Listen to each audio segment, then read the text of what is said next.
शुरू अल्लाह के नाम से जो बड़ा मेहरबान निहायत रहम करने वाला है। मेरा नाम सईदा वजिया ज़रा है और मैं आप सब के लिए आज एक लाइफ चेंजिंग स्टोरी लेकर आई हूँ, जो कि एक रियल स्टोरी है। तो आज हम बात करने वाले हैं निक थॉमस की, जो कि अपनी रियल एक्सपीरियंस शेयर करते हैं और बहुत सारे ऐसी ट्रिक्स शेयर करते हैं जो कि इस दुनिया के पर्सपेक्टिव पर और हमारी जो है फीलिंग्स पर बहुत ज़्यादा असरअंदाज होती हैं और हम कैसे अपनी लाइफ को चेंज कर सकते हैं। तो वो कहते हैं कि मेरा नाम निक थॉमस है और मैं एक जगलर हूँ और 9 साल की उम्र में मैंने जगलिंग को सीखा। लेकिन जगलिंग का शौक जो था वो बचपन से था।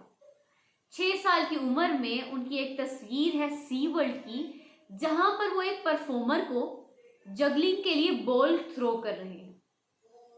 तो वहां पर भी उनकी फॉर्म बिल्कुल करेक्ट थी।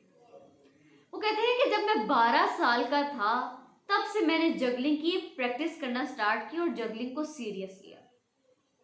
मैं जब भी स्कूल से रोजाना घर वापस आता तो मैं घर में बहुत ज्यादा प्रैक्टिस किया करता था और ये सिलसिला सालों तक चलता रहा। वो कहते हैं कि इस सालों की प्रैक्टिस ने मुझे एक बात सिखाई, वो ये कि जो बैरियर्स होते हैं वो फिजिकल नहीं होते, जो हमारी ज़्यादा लिमिट्स होती हैं वो फिजिकल नहीं होती बल्कि मेंटल होती है। क्योंकि अक्सर कोई चीज़ हमें बहुत ज़्यादा मुश्किल और इम्पॉसिबल लगती है और इसीलिए हम उसको कर नहीं पाते। इसके बाद निक बात करते हैं द बेनिस्टर इफेक्ट की। इसके अंदर वो ये बताते हैं कि 1954 में एक वर्ल्ड रिकॉर्ड कायम किया गया, वो ये कि 1 mile in 4 minute and 1 second. और सबसे इंटरेस्टिंग बात ये कि 11 साल तक कोई इस रिकॉर्ड को तोड़ नहीं सका। फिर उसके बाद एंट्री होती है रोगर बेनिस्टर की, जो कि इस रिकॉर्ड को तोड़ देते हैं। वो 1 माइल को 4 सेकेंड से कम में कर देते हैं। और सबसे ज्यादा हैरत अंगेज बात ये कि ये रिकॉर्ड सिर्फ 1 महीना ही रहा, उसके बाद एक और रनर ने इससे भी कम के अंदर कर लिया और फिर उसके बाद कुछ सालों में डजन्स ऑफ रनर्स ने 1 माइल को 4 मिनट्स में कंप्लीट कर दिया। मतलब इसका ये कि इस फाइनोमिना को ही कहते हैं द बेनिस्टर इफेक्ट, यानी कि जब एक बंदा किसी इम्पॉसिबल चीज को पॉसिबल कर दिखाता है तो सब लोगों के लिए ये जो बैरियर्स होते हैं दिमाग में वो कट जाते हैं, वो टूट जाते हैं, जो डर होता है वो खत्म हो जाता है और वो सब लोग इस काम को करने की कोशिश करते हैं और वो कर भी लेते हैं। और वही काम सबके लिए बहुत ही ज्यादा पहले जो मुश्किल होता है वो बहुत ही ज्यादा आसान हो जाता है। कहते हैं कि द बेनिस्टर इफेक्ट, जो कि आज भी नजर आता है। उसके बाद वो बात करते हैं कि टॉनी हॉक ने पहली दफा 900 ट्रिक्स जो है वो लर्न की थी और आज बच्चा बच्चा ये चीज जो है वो कर रहा है। एनएफएल की अगर किकर्स की बात करें तो ये किक्स जो है आज आम हर एक घरों में हर बच्चा कर रहा होता है।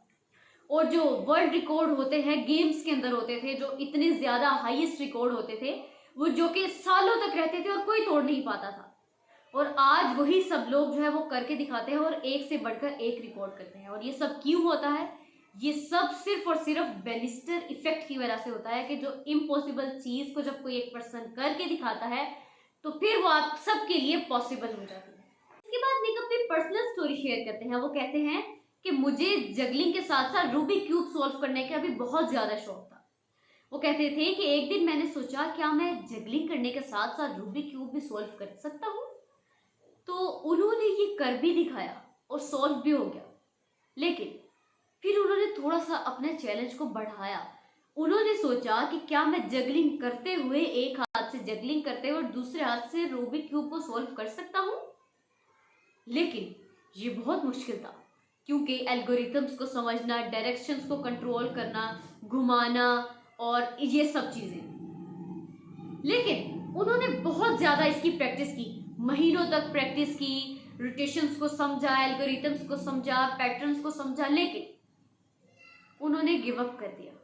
वो थक चुके थे, महीनों की प्रैक्टिस के साथ भी उनसे नहीं हुआ तो उन्होंने वहीं पे गिव अप कर दिया और छोड़ दिया। लेकिन फिर 1 महीने बाद स्टैनफोर्ड की यूनिवर्सिटी से रावी नाम के एक स्टूडेंट ने ये कर दिखाया और वो वायरल भी हो गया। जब निक ने ये बात सुनी तो उनको बहुत ज्यादा इनर सेल्फ में अफसोस महसूस हुआ क्योंकि वो ऑलमोस्ट कर ही चुके थे, लेकिन उनके गिव अप करने की वजह से वो ये कंप्लीट नहीं कर सके। फिर उसके बाद निक ने फिर से प्रैक्टिस स्टार्ट की और उन्होंने कर भी दिखाया, क्योंकि उन्होंने ये चीज को अपने दिमाग में रखा हुआ था कि अगर एक बंदा कर सकता है तो ये चीज पॉसिबल है। यही है बैनिस्टर इफेक्ट।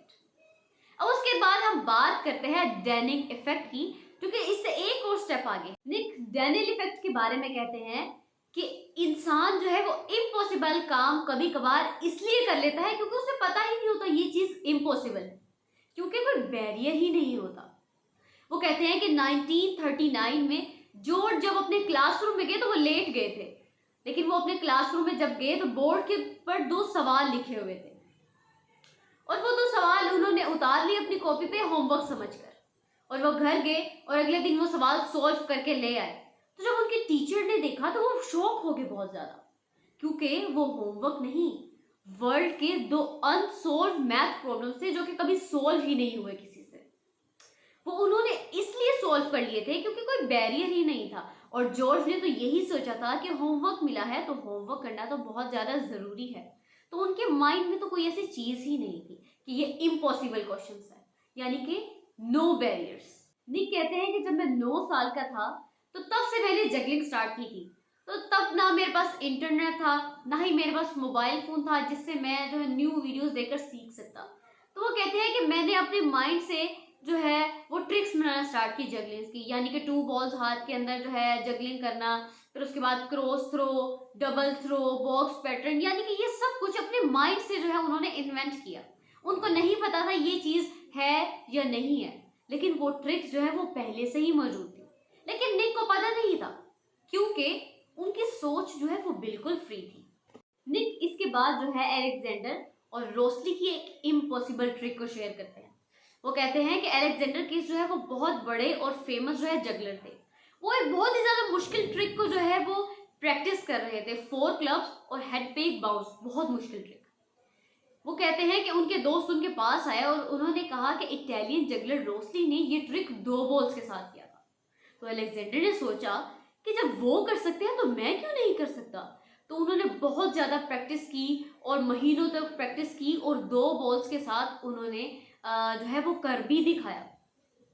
लेकिन बाद में पता चला कि रोस्ली ने तो ऐसी कोई ट्रिक की ही नहीं थी, उनका दोस्त तो झूठ बोल रहा था। लेकिन अलेक्जेंडर ने ये बात कर दिखाई, क्योंकि उन्होंने अपने दिमाग में एक ही बात सोची कि अगर इम्पॉसिबल चीज है, ये पॉसिबल है, तो मैं क्यों नहीं कर सकता। अगर वो कर सकते हैं तो मैं क्यों नहीं कर सकता, व्हाई इज इट इम्पॉसिबल।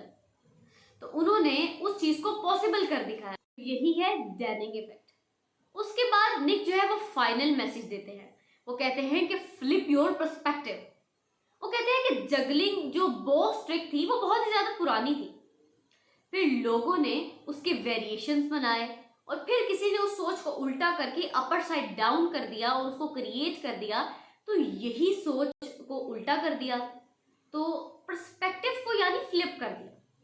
वो कहते हैं कि अपनी जिंदगी में अपने गोल्स के बारे में सोचो, थिंक अबाउट योर गोल्स, उनके बारे में सोचो और ये नहीं सोचो कि ये इम्पॉसिबल है, ये सोचो कि क्या ये सच में इम्पॉसिबल है या मैंने किसी को करते हुए नहीं देखा। यही है फ्लिप योर पर्सपेक्टिव की पावर। तो तब आप कर भी दिखाएंगे। आई होप कि आज की टेड टॉक जो है आप सबको समझ आ चुकी होगी। इसी तरह की न्यू टेड टॉक के लिए हमें लाइक, सब्सक्राइब और शेयर करना ना भूलें और कमेंट भी काइंडली कीजिएगा। तो आपने इस स्टोरी को जो है मेमोराइज करना है, समराइज करना है और अपनी लाइफ के अंदर जो है इम्प्लीमेंट करना है, ताकि आपकी लाइफ भी जो है वो चेंज हो सके। Think about it. Thank you.